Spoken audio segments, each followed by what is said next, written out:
friends. This is Ernest Sears Jr. with SOS Consulting, Peak Performance Coaching, coming to you once again to discuss some of the red flags that will let you know that there is a toxic element among your circle, among your team members, in your business circles.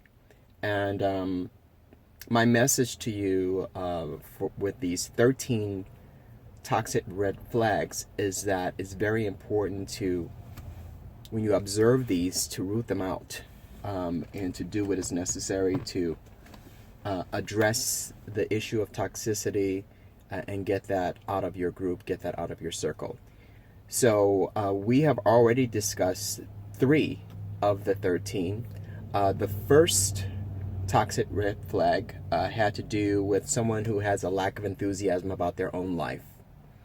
The second one was someone who is not engaged in self-improvement or growth. They are just taking up space. They bring no value to the equation. The third one had to do with someone who is constantly blaming others for their issues, for their problems. They're not solution-oriented, and they don't take ownership for things that are going on in their life, and for failures and inconsistent challenges that they're getting into. They're not taking ownership. And so if they're not able to take ownership of the failures and the issues that come up in their life, they do not have a right to take ownership for those good things that happen. So what we want to do today is we want to discuss number 4 of the toxic red flags. And number 4 has to do with an individual who is very slow to praise others or slow to give other people props for great efforts, great accomplishments, obvious achievements. This is someone who, for some reason, holds back compliments, holds back praise to others, as if they give that, it's taking away something from them. You know, this is a person who, for whatever reason, feels threatened by others. They feel like if they give you that praise, then your head is going to get big, or that you're going to some sort of way use it against them, or some sort of way,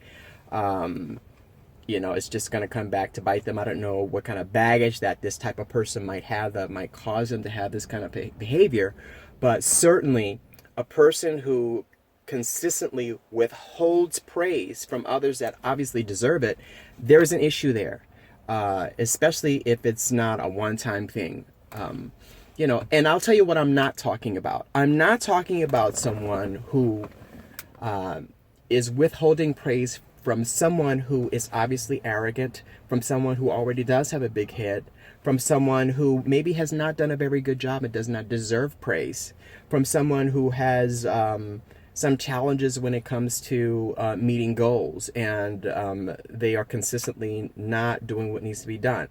That is not a situation where you would give someone praise. So I'm talking about a situation where you are surrounded by people, or you're surrounded by someone who is doing great things. Let's say they're a beginner in something and they've accomplished a goal and they feel so proud of themselves, and you want to give them some positive reinforcement, right? By saying, hey, you know what, Billy, that was a great job. And not only are you going to just compliment them and give them praise, but you want it to be specific. You want them to know what it is specifically that you are complimenting them or praising them for. Give them the specific thing that they did, why it's praiseworthy, and why it is depicting a behavior that you would like to see more and more in the future. That's what's needed when you do praise someone, when you do give them a compliment, when you do say, hey, attaboy, attagirl. You want it to be authentic. You want it to be genuine. You want it to be something that they take in and believe, and that is coming from a sincere place. So they can go ahead and try to, duplicate those efforts. Do that again. Rinse and repeat. Whatever it was that they did to accomplish that goal, that maybe you helped them set that goal. Maybe you had collaborated with them in the past and helped them come together and strategize that particular outcome.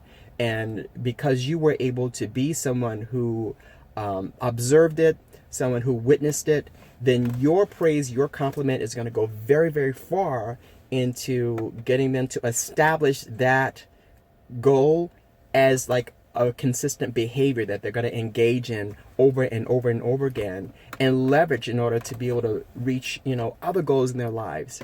Again, the point here is that we're talking about a red flag, and this red flag is someone in your circle or on your team who consistently withholds praise from those that deserve it, those that have earned it. And that is an issue if you have a person on your team or surrounded, by you like that. And you want to get them to understand the reason why it's necessary to give praise and positive feedback to people who deserve it. Because that is an act of generosity. That is an act of altruism. That is an act of giving that has an energy associated with it, has a vibration associated with it. And so when you are imparting that positive energy to someone who so obviously deserves it, that is something that the universe, in my opinion, my humble opinion, the universe smiles on, and the universe conspires with you and that person to set up those types of situations in the future. So you want to be giving. You want that generosity pouring out of you into someone else who needs it, because guess what? It comes back. And you want that kind of energy and that kind of vibration being triggered around you. And so when you have somebody in your circle who is blocking that vibration, blocking that energy, it's not good for you. It's not good for your team. It's not going to be good for them. So the best thing you can do is to address that right away. Have a coaching session with that person. Explain to them the importance of giving praise, of positive reinforcement, why it's important, what the positive impact of positive feedback and praise can be on someone who deserves it and needs it. And maybe go back in time and explain to them how they actually needed that one day, and they've needed it from time to time, and how you and maybe other people have provided that to that person, and coach them to the right. Get them to the point where they can see that that's something valuable, that they need to add that element into their lives, that positive vibration, that generosity of giving praise, and and hopefully they're going to come around. They're going to take that feedback and implement it. Hopefully they're going to thank you for that. But if you are dealing with someone who does not respond positively to that coaching, then you have to begin to coach them the other way, to the left.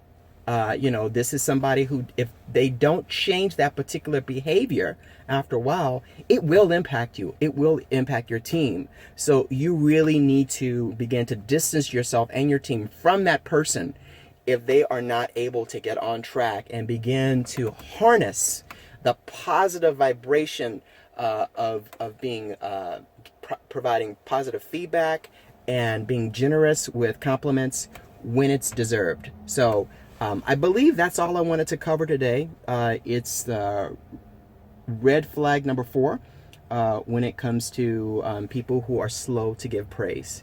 And if you want to talk more about that, again, you can contact me at info@sos-consulting.org.